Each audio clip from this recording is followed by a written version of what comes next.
యేసుక్రీస్తు ఎదుట మనం నిలబడబోతున్నాం. ఆయన ఎదుట నిలబడాలంటే తెల్ల బట్టలు కాదు ఉండాల్సింది, చేతికి ఉంగరము, నడుము కొట్టానము, తల మీద కిరీటము కాదు కావాల్సింది. ఆయన ఎదుట నిలబడాలంటే పరిశుద్ధత కావాలి. మనుష్య కుమారుని ఎదుట నిలబడుటకు, ఆయన ఎదుట నిలబడాలంటే నీకు కావాల్సింది పేరు పలుకుబడి కాదు నాన్న, పవర్. శక్తి గలవారగునట్లు. ఆమేన్. ఏం గలవారు? ఏం శక్తి? శక్తి గురించి ఎప్పుడైనా విన్నారా మీరు? శక్తి రావాలంటే కొన్ని మార్గాలు వాక్యంలో ఉన్నాయి. వాక్యము ద్వారా రావాలి, పరిశుద్ధాత్మ ద్వారా రావాలి, సహవాసము ద్వారా రావాలి. ఆ శక్తి ఉంటేనే ఆయన ఎదుట నిలబడతామంట మనం. అది వేరే సబ్జెక్టు. మళ్ళీ ఆయన ఎదుట నిలబడడానికి కావాల్సిన శక్తి ఏంటి? ఏ విషయాల్లో మనం ఇంప్రూవ్ కావాలి? మెలకువ కలిగి ఏంటంట? మెలకువ అంటే ఏంటి? మెలకువ అంటే ఏంటి సార్? మీరే చెప్పండి. స్పృహ, మన భాషలో స్పృహ. పడుకునేటోని దోసుకోవడం ఈజీనా, లేచినోని దోసుకోవడం ఈజీనా? బెర్రగా బిర్యానీ తిన్నాడు కడుపు నిండా, వాడు మంచం ఎక్కాడంటే వాడికి నోట్లోకి ఈగలిపోయేది కూడా వాడికి తెలియదు. వాడు జేబులో సెల్ ఫోను దొంగతనం చేయొచ్చు, జేబులో డబ్బులు కూడా దొంగతనం చేయొచ్చు. అవునా? పడుకున్నోడి దగ్గర ఏదైనా దోసుకోవచ్చు, లేచినోడి దగ్గర. ఈ రోజున క్రైస్తవ్యం నిద్రపోతుంది. క్రైస్తవులు ఎంత నిద్రలో ఉన్నారంటే, మాకు ఇల్లు ఉంటే స్తోత్రం, హల్లెలూయా, ఇదొక నిద్ర. మాకు ఉద్యోగం ఉందండి, హాయిగా ఉన్నామండి, ఇది కూడా నిద్రే. స్పృహ అంటే ఏంటో తెలుసా? ఇవేవి కాదు. ప్రభు ఎదుట నేను నిలబడాలి, పరిశుద్ధ జీవితాన్ని కొనసాగించాలి అనేటువంటి స్పృహ కలిగి ఉండడమే సిద్ధపాటు అండి. గట్టిగా స్తోత్రం చెబుతామా? వీటన్నిటికీ మీరు చూడండి, భిన్నమైన సేవ జరుగుతుంది నేటి దినాల. ఇదంతా ఒక పక్క, దీనికి రివర్స్లో జరుగుతుంది దేవుని పని మొత్తం.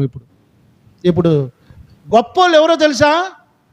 క్రైస్తవ్యంలో 2 భార్యలు ఉన్న 3-4 కోట్లకు ఆస్తికి అధిపతి అయితే చాలు, వాడు పెద్దోడైపోతాడు.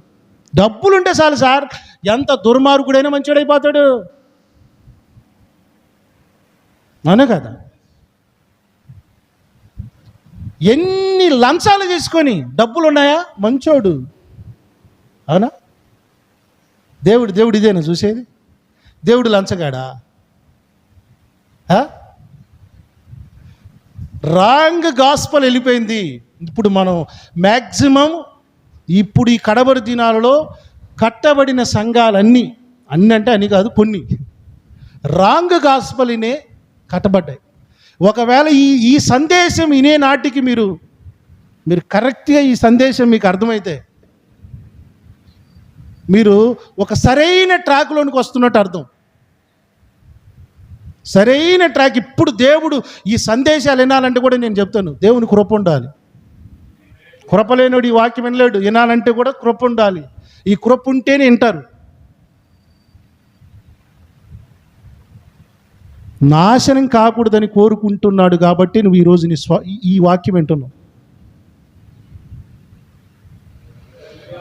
ప్రపంచమునకు రాబోతున్న ఆ నాశనము, ఆ ఉగ్రతలో నువ్వు పాలివాడవు, నేను పాలివాడని కాకూడదని ఈ స్వరాన్ని నీకు దేవుడు వినిపిస్తున్నాడు. గుర్తుపెట్టుకో. తప్పించుకోవడానికి ఒక మార్గం ఇస్తున్నాడు. గుర్తుపెట్టుకో. మత్తులుగా ఐహిక విచారాలలో ఉండకండి. ఇప్పుడు సేవకుల మధ్యలో పోటీ ఏందో తెలుసా? పెద్ద మందిరాలు కట్టాలి. ఇప్పుడు ఏ మందిరాలు? పెద్ద మందిరాలండి. పెద్ద మందిరం ఉన్నోళ్ళే పెద్ద అయ్యగారులు. బైబిల్లో ఎన్ని పుస్తకాలు ఉన్నాయి సార్? ఎన్ని పుస్తకాలు ఉన్నాయి? 66 కదా. పెద్ద పుస్తకం ఏంటిది? యెషయానేనా? కీర్తనలు లేవయ్యా. చిన్న పుస్తకం ఏంటిది?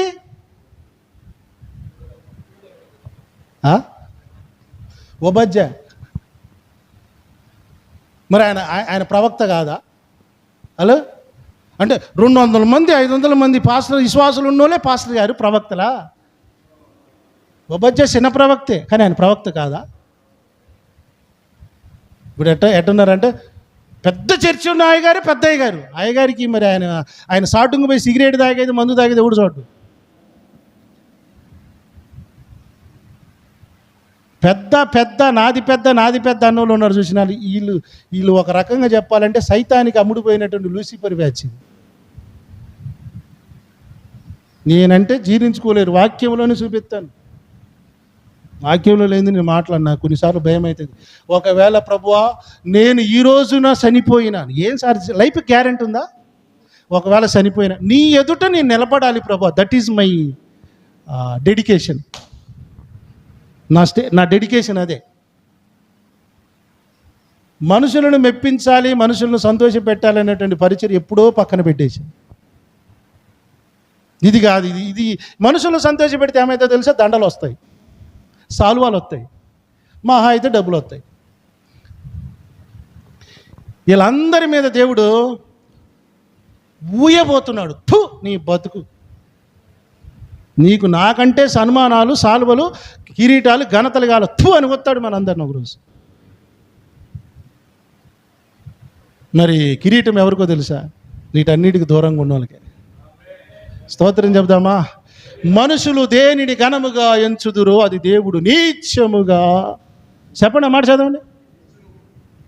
నీచం. బతుకు నీచమైన దాన్ని ఎడ చూస్తారు మీరు? నీచం అంటే ఏంటి? అది కంపు. ఎలా చూస్తారు? కొంతమంది అయ్యగారులు ఉన్నారు, పెద్ద కిరీటాలు పెట్టుకుంటారు. మహానుభావులు అండి. మేము పెద్దోళ్ళమని షోయింగ్ చేసుకోవడం కోసం డ్యాష్ మీద పెద్ద అంగీలు, పెద్ద కిరీటాలు పెట్టుకుంటారు.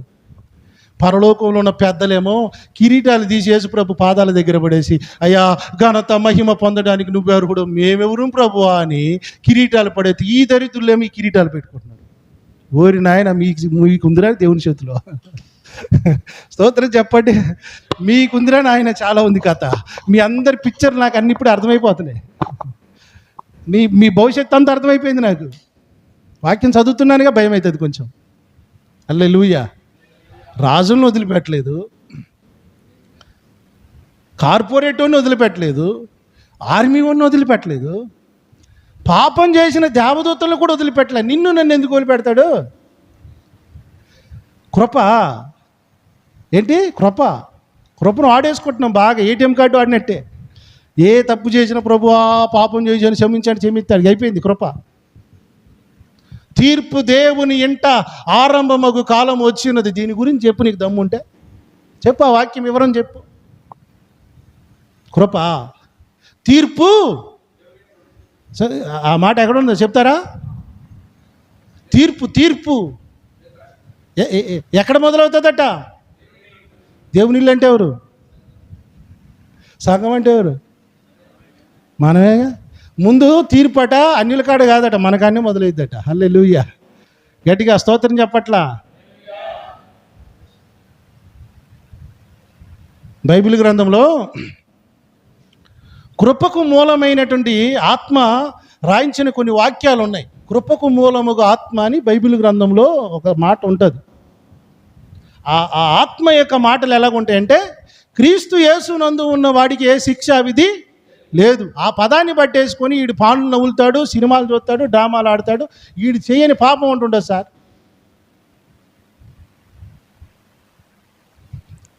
ఊకుంటాడు దేవుడు. బాధకులమైన మనము మరి కఠినమైన తీర్పు పొందుదుమని ఎరిగి మీలో అనేకులు బాధకులు కాకుండా. ఇది ప్రమాదకరమైన జాబ్. ఇది it is the very dangerous post. Job ఏంటంటే పాస్టర్, బోధకుడు జాబే.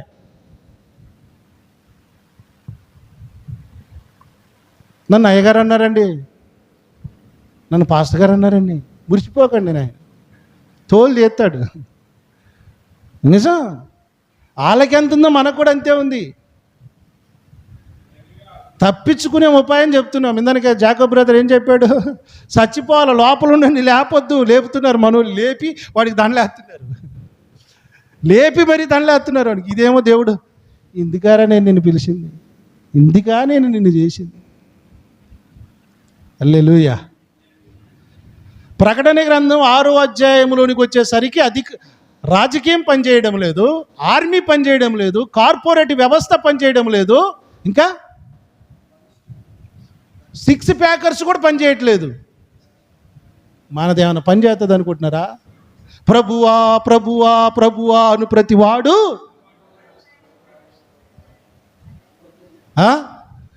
మనందరం రోజు వాడే పదం అదేగా. రోజుకు ఒకసారి అని అంటాం, ప్రభువా ప్రభువా ప్రభువా ప్రభువా ప్రభువా పోతుంది. ఇక బువా బువా బువా దేవా బువా బువా బువా. ఇక బువ కాడికి వస్తాడు దేవుడు. బువ పెడితే దేవుడు, బువ లేకపోతే ఇంక నేను ఏదో ఎల్ఐసి చేసుకుంటానులే, ఇంకేదో ఉద్యోగం చేసుకొని బతుకుతానులే. బువ కోసం ఆ దేవుడు. 2 చేతుల పైకి స్తోత్రం చెప్తామా? అర్థమవుతుందా మీకు? వ్యర్థమవుతుందా? అర్థమవుతుందా వ్యర్థమవుతుందా? అర్థమైతే చెప్పండి తొందరగా. ఇప్పటికే లోపల ఫీజులు కాలుతున్నాయి, ఇప్పటికే ఫీజులు లోపల ఫీజులు కాలుతున్నాయి, బయట ఫీజులు కూడా కాలుతున్నాయి. ఇది ఏంద్రా నాయన, వచ్చి ఇక్కడ మేము ఇట్టమాట పెట్టించుకుంటున్నాము, ఇదే ఎక్కడ పరిస్థితి? ఎవడాడో పిలిస్తే పొగుడుతారు కానీ ఈడేదిరా నాయన నిప్పు పెడుతున్నాడు. లోపల ఉందా మీకు ఆ ఫీలింగ్? ఉంటే స్తోత్రం. మీరందరూ మార్చబడుతున్నారు, పరిశుద్ధాత్మ స్వాధీనంలోనికి వస్తున్నారు. హల్లెలూయా. దిద్దుబాటు కోరుకునే వారేనండి దేవుని సేవకులు. దిద్దుబాటుని ఎవడైతే అసహ్యించుకుంటాడో వాడు భక్తిహీనుడు, బైబిల్లో రాయబడింది. ప్రభువా నేను మారాలి, ప్రభు నేను మారుతాను ప్రభు అన్నవారే దేవుని సేవకులు. దిద్దుబాటును కోరుకున్న వాళ్ళు. మాకు అన్ని తెలుసులేండి. ఏం తెలుసు నీకు? రా కూర్చో. ఇలాంటి సందేశాలు దమ్ముందా నీకు? ఈ మాటలు వినే దమ్ము చేతనైతా? నీ బుర్ర పని చేస్తుందా? అంత కూర్చో. మేము 60 సంవత్సరాల నుంచి చేస్తావు. ఏం చేస్తావు? 60 సంవత్సరాలు పొట్టి చెక్కే కథ చెప్తావు నీ బతుకి. ఇంతకు మించి నీ రేంజ్ ఏం కాదు. మహా అయితే కీర్తనల గ్రంథంలో 2-3 రెఫరెన్సులు తీసుకొని చెప్తావు, అంతకు మించి నీ రేంజ్ కాదు. బాప్తిస్మం ఇచ్చి యోహాను 6 నెలలే సేవ చేశాడు. ఒకటే ప్రసంగం, రాబోతున్న దేవుని ఉగ్రతను తప్పించడుకు మీకు బుద్ధి చెప్పిన వాడేవాడు. ఒకటే ప్రసంగం. ఏముగ్రత? ఆ మాట చెప్పండి. ఏముగ్రత? రాబోతుందంటే ఏదో రాబోతుంది విపత్తు. ఆయనకు అర్థమైంది, మనకు రావట్లేదు, మనకి ఇంకా అర్థం కాలేదు. అయ్యారు వచ్చే సంవత్సరం మేము పెద్ద మందిరం కడదాం అనుకుంటున్నాం. వీడు సర్పసంతానం సార్. వచ్చే సంవత్సరం దాకా నువ్వు బతుకుతావురా నువ్వు అంటే నీకు బాగానే ఓపులు ఉన్నాయి. ఇంకా జీవితం భవిష్యత్తు మీద ఆశ పెట్టుకునే ప్రతి ఒక్కరు సర్పసంతానం. ఇంకోటి చెప్తున్నాను, దైవ భక్తుల లక్షణం ఏంటో తెలుసా? బైబిల్లోనే రాయబడింది, నేనే ఎక్కువ చెప్పండి. ప్రభువు చిత్తమైతే అనాలే తప్ప నేను అది చేస్తాను ఇది చేస్తానని ముందే ప్రగల్భాలు చెప్పక. ఎందుకంటే నువ్వు తొందరగా చచ్చిపోతే, ఏదో పిడుగుపడ్డ చచ్చిపోతే ఏం కావాలి? నీ ప్రామిస్, నీ వాగ్దానం ఏం కావాలి? మీటింగ్కి వస్తున్నా కూడా ఏమన్నా, బ్రదర్ ప్రభు చిత్తం అయితే వస్తాను బ్రదర్. హలో, ఇంటికాంచి ఫోన్ వచ్చిన మీరు ఏమనాలో తెలుసా? వస్తున్నాను ప్రభు చిత్తం అయితే. బైబిల్ భాష రావాలి సార్ మనకి. ఎందుకంటే నాట్ గ్యారంటీ అవర్ లైఫ్స్. మనకి గ్యారంటీ లేదు సార్. మనం అందరం స్ట్రేంజర్స్, మనం అందరం యాత్రికులం. హల్లెలూయా. అందరికి అష్యూరెన్స్ ఇవ్వద్దు, అష్యూరెన్స్ ఇవ్వడానికి లేదు మనకి. ప్రభువు చిత్తమైతే వస్తాను, ప్రభు చిత్తమైతే తింటాను, ప్రభు చిత్తమైతే పడుకుంటాను. ఈ భాష వాడండి, మీ జీవితంలో చాలా మార్పులు వస్తాయి. ప్రభు మీద ఆధారపడిన వాళ్ళ భాష ఇలాగే ఉంటుంది. స్తోత్రం చెప్దామా? ఆయన ఆ కోపము, ఆ ఉగ్రతను గురించినటువంటి జ్ఞానం వాళ్ళకుందని అర్థం చేసుకోవాలి మనం. కొంతమందిని నేను ఈజీగా ఫైండప్ చేసేస్తాను, అట్టని నేను జడ్జి చేసేటువంటి కాదు. స్కానర్స్ ఎందుకు ఉంటాయి సార్? దొంగ నోటా మంచి నోటా? స్కానర్ ఉంటుంది చూసారు, ఇక్కడ పెట్టగానే కిరికిరిగా మొత్తుకుంటుంది అది. దొంగ నోటా మిషన్లోనికి రాగానే ఆ సెన్సార్ చెప్తుంది దొంగ నోట అని. మరి ఆ జ్ఞానమే మనకు లేదా? ఏది దొంగ, ఏది మంచి, ఏది చెడు, ఇది తెలియదా? మనకు వద్దా సార్? ఇది తీర్పు తీర్చకూడదు గారు. ఎవరికి? తీర్పుకి, హెచ్చరించడానికి, ఆ భేదం కూడా తెలియట్లేదు సార్. ఇర్మియా గ్రంథంలో అదే చెప్పాడు. వీటిని తెలుసుకోవాలి, ఆ భేదం ఏంటో తెలుసుకోవాలి. తీర్పు అంటే ఏమనుకుంటున్నారు చెప్పండి? తీర్పు అనే పదానికి అర్థం ఏంటో తెలుసా? జడ్జిమెంట్. జడ్జిమెంట్ జడ్జిమెంట్ అంటే తీర్పు. తీర్పు అంటే ఏంటంటే విభజన, విభజించడం. మంచోడిని మంచోడిగా ఉండనిస్తాడు. ఇప్పుడు కూరగాయలు కడిగిపోయినాం సార్, టమాటాలు కొంటున్నాం, వంకాయలు కొంటున్నాం, పుచ్చిపోయినా కూడా వేస్తాం లోపల. పుచ్చిపోయిన వాటిలో నుండి మంచి తీసుకుంటాం, అవునా కాదా? తీర్పు అంటే కూడా అదే. దొంగని దొంగ లెక్కలో పెడతాడు, మంచోని మంచి లెక్కలో పెడతాడు. గొర్రెలు మేకలు అదే తీర్పు. ప్రైజ్ ది లార్డ్ చెప్తామా?